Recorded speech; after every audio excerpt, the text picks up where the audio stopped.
अस्सलाम वालेकुम दोस्तों।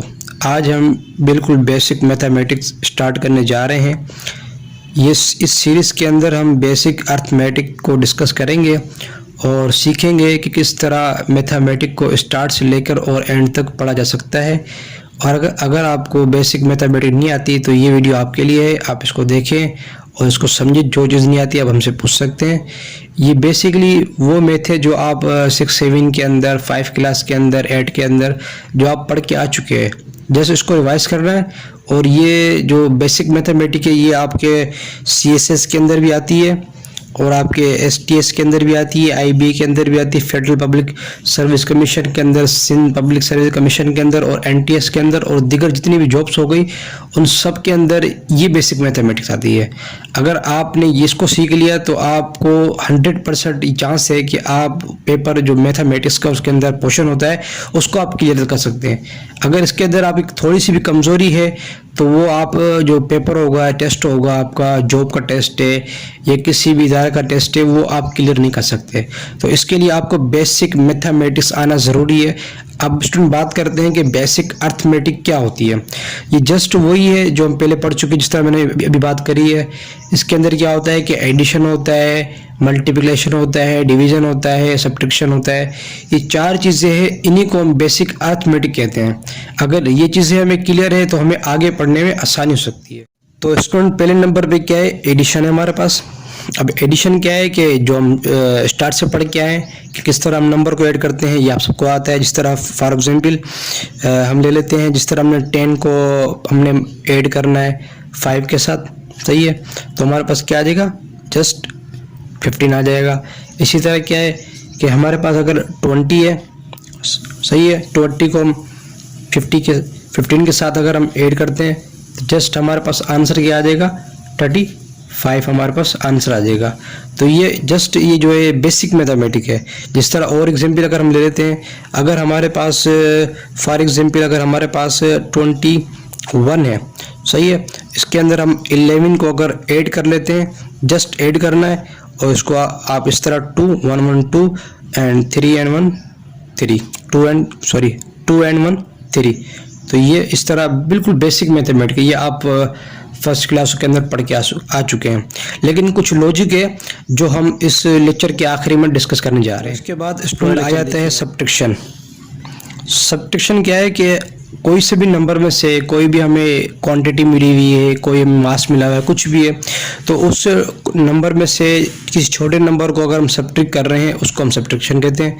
जिस तरह आसानी ले लेते हैं 100, सही है, इसमें से अगर हम सब्ट्रैक्ट की ये इसकी सिंबल है, इसमें से फॉर एग्जांपल हमने 50 को हमने माइनस कर दिया है, सब्ट्रैक्ट कर दिया है, तो हमारे पास आंसर क्या आता है, 50 आता है। इसी तरह जो हमारे पास अगर 9 है, 9 में से हमने 3 को सब्ट्रैक्ट कर दिया तो हमारे पास आंसर क्या आता है, 6 आता है हमारे पास आंसर। इसी तरह और कई सारे एग्जाम्पल है। अगर हमारे पास 30 है और इसमें से अगर हम -8 करते हैं तो हमारे पास आंसर आता है 5, ओनली 5। तो ये हमारे पास जस्ट सब्ट्रैक्शन, ये जस्ट वो एग्जाम्पल्स आपको मैं बता रहा हूँ जो आप बेसिक लेवल पे पढ़ के आ चुके हैं। जस्ट हम इसको रिवाइज कर रहे हैं और रिवाइज करने के बाद हम इसी चीज़ को आगे ले जाएंगे और आगे हाई इंजीनियरिंग तक हम इसको मैथ को ले जाएंगे और ये सीरीज़ इंशाल्लाह आपको हर टेस्ट के अंदर काम देगी। स्टूडेंट इसी तरह मल्टीप्लिकेशन है, जिस तरह आपने पिछली क्लासों के अंदर पढ़ा है। अगर हम 10 को मल्टीप्लाई कराते हैं 2 से, जस्ट 2 से हम 10 को मल्टीप्लाई कराते हैं तो हमारे पास आंसर आता है 20। इसी तरह अगर हम 6 को 2 से मल्टीप्लाई कराते हैं, 6 टाइम 2 इज़ 112, ओके। इसी तरह हमारे पास कई सारे इसके एग्जाम्पल हो सकते हैं। जिस तरह अगर हम फॉर एग्जाम्पल अगर हम कोई बड़ी क्वांटिटी लेते हैं, हम 100 ले लेते हैं, 100 को अगर हम मल्टीप्लाई कराते हैं हम 2 से, तो 100 को अगर आप 2 से मल्टीप्लाई करेंगे तो आपके पास जस्ट 200 आंसर आ जाएगा। इसके बाद इसी तरह आप कोई से भी जो है नंबर उठा सकते हैं। आप स्मॉल हो या बड़े हो, छोटे या बड़े, कोई से भी नंबर आप इसमें उठा सकते हैं। अगर फॉर एग्जाम्पल अगर हमने 9 उठाया और 9 को अगर हम 3 से मल्टीप्लाई कराते हैं तो हमारे पास 27 आंसर आता है। इसी तरह आप कितने भी नंबर उठा के आप इसी तरह डिवीज़न है। डिवीज़न जिस तरह बेसिकली अगर हम 25 को अगर हम डिवाइड कराना चाहते हैं 5 से। ओके, तो इसको क्या होगा, 25 को हम अंदर रखेंगे और हम जिससे डिवाइड करा रहे हैं 5 को, उसको हम बाहर रखेंगे। और अगर इसका हम टेबल 5 का लगाएंगे तो 5 टाइम लगेगा। जब 5 टाइम 5 इज़ 25। ओके, 25 आ जाएगा और हमारे पास रिमाइंडर क्या बचेगा, 0। तो हमारा आंसर क्या होगा, 5 होगा। अगर हम 25 को 5% पे अगर हम डिवाइड करेंगे तो हमारा आंसर 5 ही आएगा। अगर इसी तरह अगर और एग्जाम्पल ले लेते हैं हम ले लेते हैं जिस तरह हमने 12 ले लिया। ओके, 12 को अगर हम डिवाइड कराएं 3 से, सही है, तो उसके बाद हमारे पास आंसर क्या आ जाएगा, हम इसी तरह 3 को बाहर रखेंगे और 12 को जो है हम अंदर रखेंगे।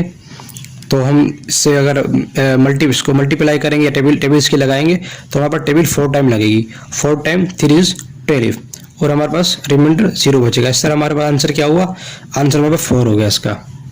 तो स्टूडेंट इसी तरह जो है कई सारे इसके एग्जाम्पल हो सकते हैं, इसके आप मज़ीद खुद इसके आप ट्राई कीजिएगा इंशाल्लाह। अब जो आखिर में हम लॉजिक की बात कर रहे हैं जो सबके अंदर इस्तेमाल होने वाली है इंशाल्लाह, उसके बारे में बात करें। स्टूडेंट लॉजिक जो है, लॉजिक बेसिकली क्या है कि अगर हम प्लस माइनस करते हैं, अगर हमें प्लस माइनस आता है, हमें सब्ट्रैक्शन भी आती है, एडिशन भी आती है, मल्टीप्लिकेशन भी आती है, डिवीजन भी आती है, लेकिन एक जो सबसे बड़ी जो अक्सर जो स्टूडेंट मिस्टेक करके आते हैं वो सिंबल की होती है। कि स्टूडेंट क्या करते हैं कि अगर हमारे पास कोई बड़ा नंबर मिला होता है, माइनस का मिला होता है, और छोटा नंबर हमारे पास प्लस का मिला होता है, तो हम उसमें गलती करें। जिस तरह फॉर एग्जाम्पल अगर हमारे पास हमें ये कहता है कि ऐड करें आप ना, अगर हमें क्वेश्चन मिलता है कि आप ऐड करें, किसको ऐड करना है, 100 को कर लें फॉर एग्जांपल, सही है। ओके, माइनस के 100 को ऐड करना है, किसके साथ करना है, 200 के साथ करना है, सही है। तो ये बेसिकली एडिशन का क्वेश्चन है, लेकिन इसके अंदर क्या होगा, हम जो है 200 और 100 को ऐड करेंगे तो हमारे पास 300 आएगा, लेकिन बेसिकली इस तरह नहीं होगा, क्योंकि हमारे पास जो 100 हमें मिला हुआ है ये माइनस का है, और अगर हम इसको ऐड करेंगे तो ऐड करने के बाद हमें ये माइनस ही करना पड़ेगा। जिस तरह फॉर एग्जाम्पल जो हमारे पास बड़ा मिला हुआ है, इसका ऐड का मिला हुआ है, तो हम इसको ऐड कर लेंगे 200, और जो हमारे पास छोटा मिला हुआ है वो माइनस का मिला हुआ है, तो हमें इसको बेसिकली ऐड ही कर रहे हैं, लेकिन इसको हमें माइनस करना पड़ेगा क्योंकि इसकी सिंबल माइनस की है। तो हमारे पास आंसर में क्या आएगा, 100 आ जाएगा। ओके स्टूडेंट, इसी तरह अगर हमें ये कहता है कि आप इसको 26 को आप ऐड करें, किसके साथ करें, आप इसको ऐड करें -9 के साथ आप इसको ऐड करें, तो हमें बेसिकली इसको ऐड ही करना है। आपको 3 6 लिख के नीचे आप 9 लिखेंगे, बेसिकली हम इसको ये ऐड ही कर रहे हैं, लेकिन हमारे पास -9 का है, माइनस का है, 9 हमारे पास माइनस का है, तो हमें इसको माइनस करना पड़ेगा। माइनस करेंगे तो हमारे पास यहाँ पे 3 आ जाएगा और यहाँ पे हमारे पास 2 आ जाएगा। इसमें इसी तरह जो है मल्टीप्लिकेशन के अंदर भी होता है। अगर फॉर एग्जाम्पल हमने 10 को मल्टीप्लाई करना है -2 के साथ, तो हमारे पास जो आंसर आने वाला है हमारे पास -20 आएगा। बेसिकली क्या होता है कि हमारे पास ये प्लस का है और ये माइनस का है, अगर हम प्लस को मल्टीप्लाई करेंगे किसी माइनस का तो हमारे पास जो आंसर आने वाला है वो माइनस ही आएगा, और अगर हम प्लस को मल्टीप्लाई करेंगे प्लस के साथ तो हमारे पास जो आंसर आएगा वो प्लस ही आएगा। और इसी तरह अगर हम माइनस को मल्टीप्लाई करेंगे माइनस के साथ तो हमारे पास जो आंसर आने वाला है वो माइनस ही आएगा।